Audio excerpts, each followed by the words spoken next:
germs, bacteria, and virus. Ayan. So, ang gagawin lang po, lalagyan lang po siya ng water, then run the machine for 30 minutes every room. So, nag-automatic shut off na po siya. Okay? Ayan. Lalagyan po natin ng clean water. Ayan. So, nature spring. So, malinis na, sariwa pa. Ito yung hangin na hinugasan. So, hindi ko kailangan na Tap water. Pwede purified water, pwede tap water. Pwede tap water direct from the faucet. Ayan. Galing sa So, wala issue. nang gripo dito, kaya Galing sa prepare tabay. na kami. Okay? We start clean water. So, kung nasa baso to, pwede mo natin inumin. No? Lalo na kung merong iced tea saka yellow. So, malinis yung water. Okay? So, ang gagawin lang ho, ayan. Every room, iraran natin to for 30 minutes. So, 6 meter by 6 meter, iraran nyo lang siya for 30 minutes. Then, nag-automatic shut off na siya. Ibig sabihin ho, nahugasan na yung hangin, you can transfer to another room. So, i-on nyo lang siya. Okay, at the rate of 280 kilometers per hour, so papasok po dito yung air. No? So, yung Defender's separator technology niya, okay? So, makikita nyo kung paano siya ka-powerful, no? Para how it works. So, ano yung sikreto ng machine, kung bakit niya nagagawa yun. Okay, you can touch the intake. Ayan, you see? The air. Para i-vacuum niya. Yes, okay. Ayan. Ano po yung ganyang gibuhat karon? Okay, yan. Ayan. Pakita mo. Okay. So, tanang hugaw mo sa hangin, including yung mga virus, bacteria, germs. Okay, suyo po niya dito sa intake. Then, hugasan po sa tubig. Yung magawas mo dito, clean, water was dust-free air. Parang bagong ulan. Yan po. So wala siya yung waste. Okay? So, ang ginagawa po nito, hinuhugasan niya yung air. Pinapaliguan. Parang tayo everyday, para maging fresh, malinis. So, you have to take a bath, right? And using water. Ayan. So, this is the pressure para ho tayo nasa mountain. Okay? Ayan. So, ayan. So, ito po yung hangin na hinugasan. Na wala po tayong mabibili sa mga mercury drug, even yung hospital. So even you have 100,000, 1 million, punta ko kayo sa mercury, you can buy the fresh air, even sa hospital. But you can buy oxygen, right? So what happens if you buy oxygen? Maybe you're 50-50, okay? So this Hyla is designed to suck all the dirt. So papakita ko sa inyo, okay, for example, this is the dirt, okay? Yan. So, papasok ka dito. So, at the rate of 280 kilometers per hour, okay, we'll suck the air. Then, what happened to the air? In dust, will drop in the water. And the principle of the water is wet dust cannot fly. So, what will come out here is clean, fresh, and water wash air. See? Yeah, so everyday po natin gagawin ito during this time. Kasi meron tayong monkeypox, coronavirus, Omicron virus, or germs, bacteria. So you have to run every day. And 1 peso per hour yung consumption po ng ating machine. Okay? So, hindi kasi So, ang nakalindot ko kay Hyla, di ba ang kailangan natin karon is yung fresh air. Kasi alam naman ho natin na yung sariwa, preskong hangin, maunang kailangan ng human body natin para malabanan ho natin yung iba't ibang klaseng sakit. No? Like karon ho, natay problem bila coronavirus. Lalo may bago coronavirus, yung monkeypox. So napakadelikado. That's why ho, ang gibuhat karon ni Hyla, tanan ng mga bugaw, including yung mga germs, bacteria, viruses, suyo po na dire. Then hugasan sa tubig. Yung magawa sa exhaust niya, limpyo kayo ito. Hinugasan hangin, murang pagkukuhan. Yan. So yan lang po ang gagawin natin. All you have to do, just live in one corner of your house, in your room, just run the machine for 20 minutes. So bahala na ho siyang hugasan. Tanggalin mo yung virus na nasa hangin. Okay? How far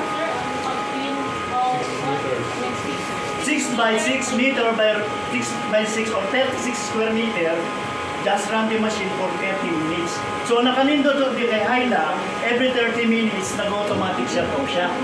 Meaning to say ho, pwede nyo nang i-transfer sa iba't ibang room ninyo. Hindi na iwanan sa room. Yes, ganun ho, kanindot si Hyla. And this is the only machine, okay, na magamit of water para hugasan kanang hugaw sa hangin. Kasi ang problem natin ho, pag di natin nalimpyo kanang hugaw sa hangin, maunang hugas ta para sa pagpaservice ng inyong aircon. Just imagine, pilang natin hugas to sa isang aircon. No? So by using your Hyla, ang gagawin lang natin ho, just leave it 30 minutes. And kanang hugaw sa hangin, morning cause kung bakit hugas to ta sa pagpaparepaint ng inyong balay. Can just imagine, dili naman ho natin yung matapakan, even ang ating ceiling, pero kung scrub ko po ito, katulad nito, bagong paint ko ito, makita nyo mo, yan po yung mga hugaw. Na pagka naipon ng naipon, ang tendency ho, gagastos kayo para magpa-repaint. But using your Hyla, ililip nyo lang ho sa 30 minutes. Kasi ho, yan yung sinasuggest ng mga doktor natin sa Germany. If we have an Hyla, use it 30 minutes. Sa umaga, sa buntag, sa udto, then sa gabi, bago tayo matulog. No? Yan lang po ang gagawin natin. So ang gagawin lang po natin, ililib lang 30 minutes araw-araw. Sa umaga, sa hapon, lalo na po sa gabi. And ang nakanindot to dito, di ba kanina ko, nag-start tayo with the clean water. Now, ito na po. Okay, tingnan nyo po. Think siguro mga less than 3 minutes or 3 minutes lang natin ginamit si Hyla, makita natin karon ho. Yan na go. And for sure, kung naalang tayo microscope dito po, pag sinilip natin under microscope yan, makikita nyo ho, yung mga germs, bacteria, viruses, gumagalaw na po sa tubig. So karon, ang nakalindot dito kay Hyla, bago ko siya gipalit ng medical city, gintas nila po ito sa mga COVID ward, mga COVID patient na room. Then after 48 hours of growth, natanggal po yung virus. No? So ito, ginagamitan ho natin siya na Hyla sanitizer, air and surface. Kasi di ba pag gikan ta sa gawas, mo gamit ta og alcohol, no? Para ma-disinfect natin yung ating mga sarili-sarili. But the problem is yung hangin, hindi ho natin nalalagyan ng alcohol. Kasi yan ang napaka-importante ho sa panahon ngayon, okay? Yung hangin, mahugasan, ma-disinfect ho natin.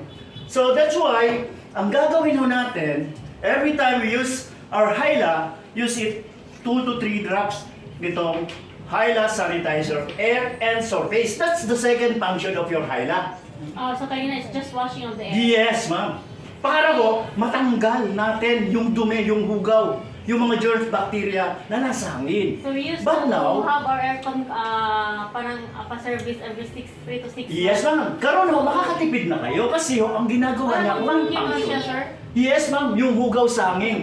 Di ba ho, kung bakit ho, dumudumi, yung mga filter, ng aircon, okay, in-accumulate ho niya. So karon, since na mahugasan na natin yung hangin, matangtang na ho natin, tanan na mga hugaw, okay, malilesser na ho natin yung gastos.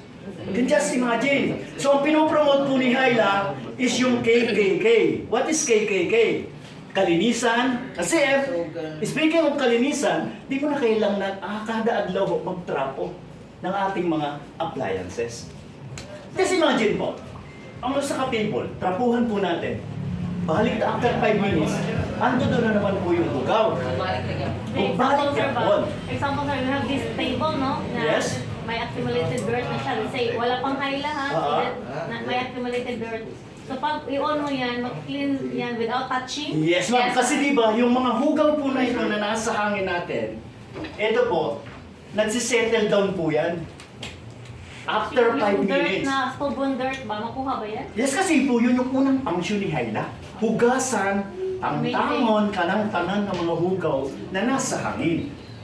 So, yung isang kake is yung kalinisan, katipiran. Speaking of katipiran, makatipid ta. Especially sa pagpapaservice ng inyong aircon. No? Kasi hindi na kada every 3 months or every 6 months yung kailangan ng paservisa niya. Kasi yan po yung unang ginagawa ni Hayla. Hugasan tanang mga hugaw sa hangin. Na siya kung nagiging cause kung bakit dumudumi yung inyong mga filter. Filter ng aircon. Technology yan, sir. German technology. Yes, ma'am. And then, yung kalusugan. Speaking of kalusugan, so kasi tanan ng mga hugaw ho, di na natin masinghot o malanghap. So speaking of kalusugan, di na tayo magkakasakit by using your Hayla. Then karon, gibutangan natin ho ng 3 D-drops nitong Hayla sanitizer para i-sanitize, patayin natin yung mga germs, bacteria, viruses na nasa water. So all you have to do, napakasimple lang, kasi almost 99% ho, ng bumili ho sa amin ng Hayla, napakagang gamitin. Okay? Okay? Pagsamahin lang ho natin itong dalawa, then ilock, i-on. So that's the second function of your Hayla. Every time na naka-on po ito, lahat po ng mga hugaw sa hangin, isuyog na din sa intake. Then hugasan sa tubig, para kita nyo po, parang hot spring. Gikan sa ilahong paibabaw. So tanan ng mga hugaw ho, sigurado lunod sa tubig. So yung magawas ho dito, sanitize na hangin po ito. Disinfected na hangin. And then, hinugas ang hangin. Parang bagong ulan. So all you have to do, just leave in one corner, paghala na ho siya, hugasan ng tamang kalihugaw sa amin. So kung mayroon tang Hayla sa balay, remember, hindi nyo kailangan mo yung gasto permin para sa pagpaservice ng inyong aircon. Pangalawa po, yung pagpapalitin. Kaya ang napaka-importante po dito, yung kalusugan ng family. So ito yung kasunod. Siyempre yung mother. Yes, ma'am. Para